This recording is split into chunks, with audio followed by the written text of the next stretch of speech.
El gobierno de Estados Unidos ha decidido desbloquear el título tercero de la ley Helms-Burton. ¿Qué significa esto? Que afecta a Cuba en particular al régimen cubano, y es un tiro por elevación contra Venezuela, socio de Cuba en este aspecto. ¿Qué significa esto de la ley Helms-Burton?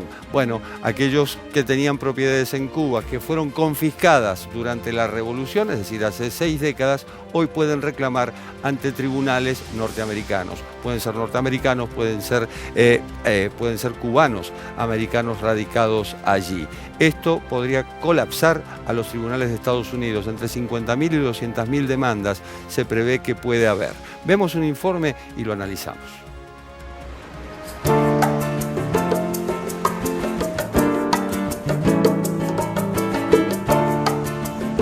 Un nuevo periodo especial amenaza a Cuba. El gobierno de Estados Unidos activó la cláusula tercera de la ley Helms-Burton, que endurece el bloqueo contra la isla caribeña impuesto por Washington hace 60 años. Hasta ahora, todos los presidentes habían suspendido ese punto de la ley. Donald Trump es el primero en activarlo.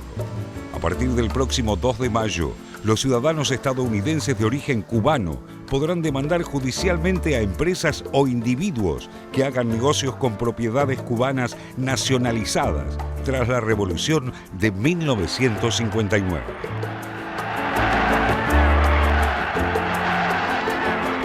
Aunque la Revolución cubana sabe también pelear y ganar batallas en este campo.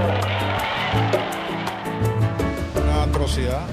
Realmente eso no tiene, nada más se le puede ocurrir a un loco, puesto que eso implicaría toda una serie de problemas internacionales, dado que aquí hace más de 60 años que se trató de indemnizar a todos aquellos que tenían propiedades aquí y realmente no aceptaron eso. Entonces ahora, a cabo de 60 años, quieren volver a establecer esa situación.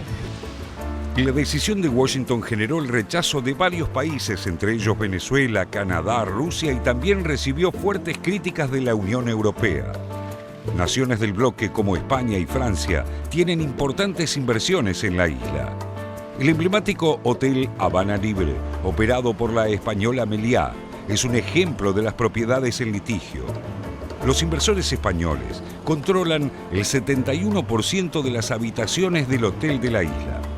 Yo creo que lo he dicho con mucha claridad. Un país puede adoptar la legislación que quiera y aplicarla dentro de su país. Podremos criticarlo si nos gusta o no nos gusta. Lo que no puede hacer ese país es querer imponer su legislación a los demás. Y esto es lo que hace ese denominado título tercero de la Helms-Burton, algo completamente contrario al derecho internacional y por tanto ilegal, algo que la Unión Europea ha criticado sistemáticamente desde su aprobación en el año 1996. La empresa francesa Pernod Ricard, dueña de la marca Habana Club, es otra de las compañías europeas que podrían ser objeto de demandas. Desde 2017, Europa es el principal socio comercial de Cuba. Bruselas amenazó con denunciar a Estados Unidos ante la Organización Mundial de Comercio y advirtió que evalúa represalias como la posibilidad de que las empresas estadounidenses sean confiscadas en suelo europeo. A todas luces se busca estrechar el cerco contra la soberanía cubana, recrudeciendo el bloqueo y en especial la persecución financiera. Se obstaculizan los créditos y los financiamientos de terceras naciones por presiones de Estados Unidos, mientras internamente aún arrastramos los fardos de la ineficiencia administrativa, la mentalidad importadora, la falta de ahorro y los insuficientes ingresos por exportaciones, entre otros males de los que no podemos excluir las manifestaciones de corrupción y las ilegalidades. La ley Helms-Burton, aprobada por el Congreso estadounidense en 1996 bajo la administración de Bill Clinton, reforzó el embargo contra Cuba, buscando extender su aplicación más allá de las fronteras estadounidenses. El Reino Unido y la Unión Europea consideran que desde el derecho internacional, la aplicación extraterritorial de las sanciones es ilegal. Sin importar el color político, Washington suspendió por muchos años el punto más álgido de la ley para evitar conflictos diplomáticos con sus socios europeos.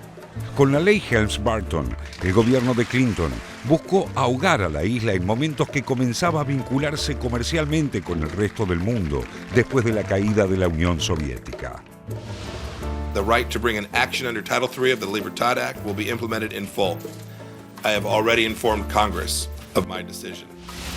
El nuevo paquete de medidas contra Cuba, anunciado por el secretario de Estado Mike Pompeo, contempla además la restricción de viajes entre Estados Unidos y Cuba y el bloqueo de transferencias de dinero desde el país del norte hacia la isla. Desde La Habana, el presidente cubano Miguel Díaz-Canel y el exmandatario Raúl Castro alertaron sobre un nuevo periodo especial como el que vivió la isla durante la década del 90. Hoy es otro el panorama en cuanto a la diversificación de la economía, pero tenemos que prepararnos siempre para la peor variante. El bloqueo que Estados Unidos mantiene contra el país antillano fue condenado en reiteradas ocasiones por la comunidad internacional. Washington redobla su presión en un momento de escalada de sanciones contra Venezuela y Nicaragua, cuyos gobiernos, junto a La Habana, son englobados por Estados Unidos bajo la expresión troika tiránica. A un año de las presidenciales, Trump entierra el deshielo alcanzado por su predecesor Barack Obama y satisface los deseos de la influyente comunidad cubana estadounidense del estado de Florida.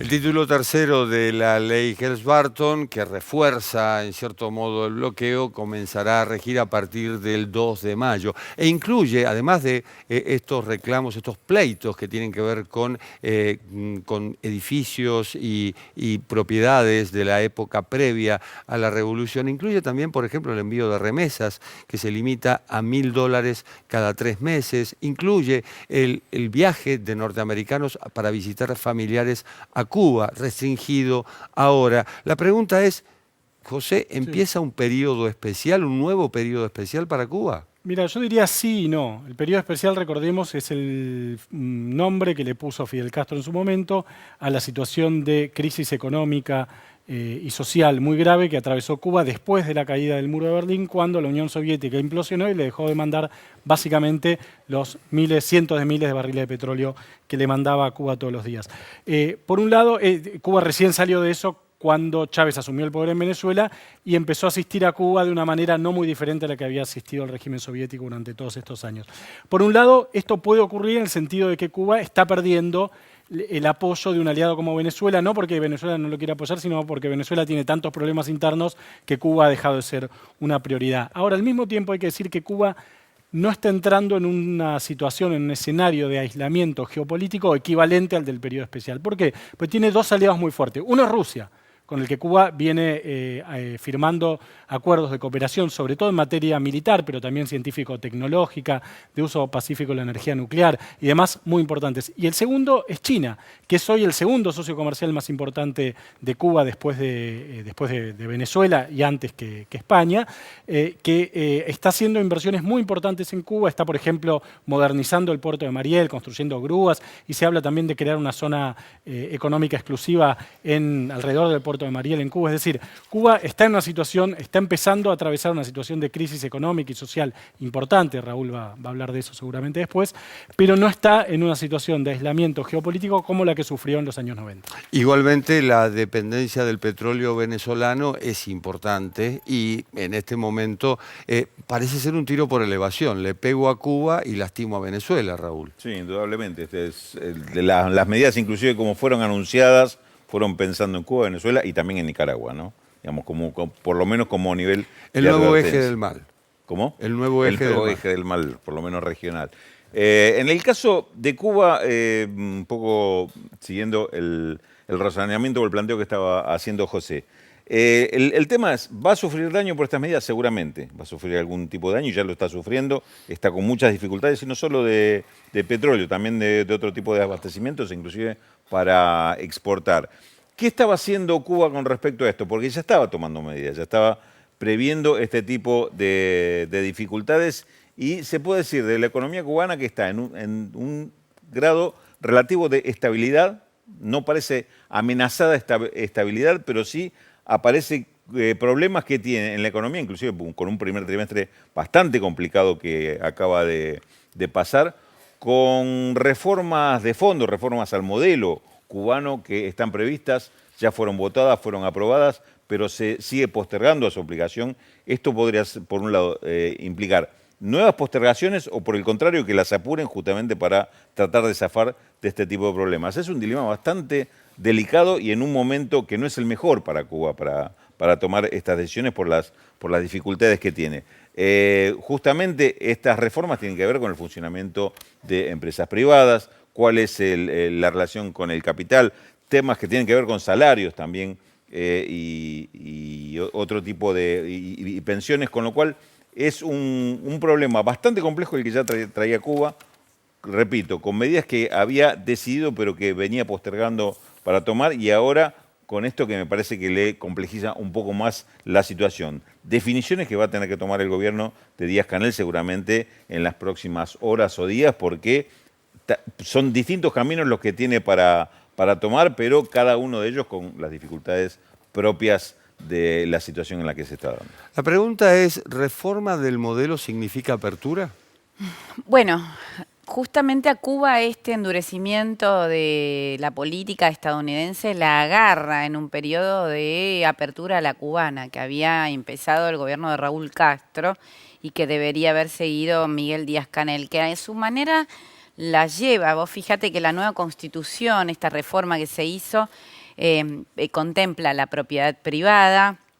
De hecho, ya un 32% de los trabajadores en Cuba son cuentapropistas a la manera cubana. Hay 123 actividades más o menos permitidas. Hay propiedad privada.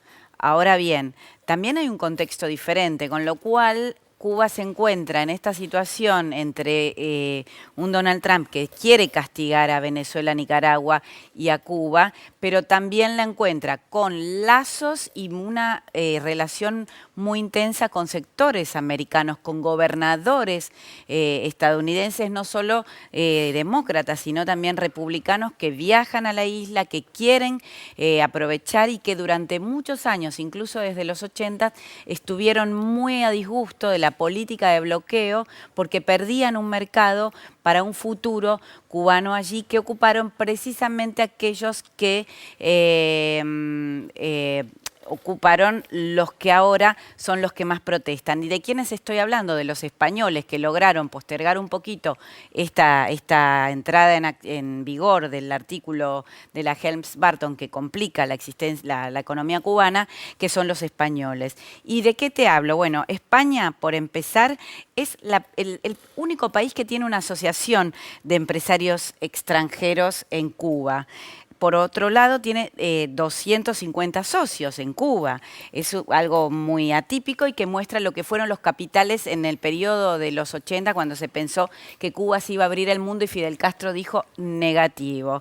Y que se viene intentando hacer tarde. La cuestión, por último, que te quiero decir con esto, es que España representa la puerta de América Latina y viceversa a Europa, y Europa puede llegar a ir con esto a la OMC contra los Estados Unidos por considerar que lo que está haciendo Estados Unidos es extraterritorial. Otro tema que faltó en el debate presidencial de España, es decir, España en el mundo. Tampoco se habló de eso.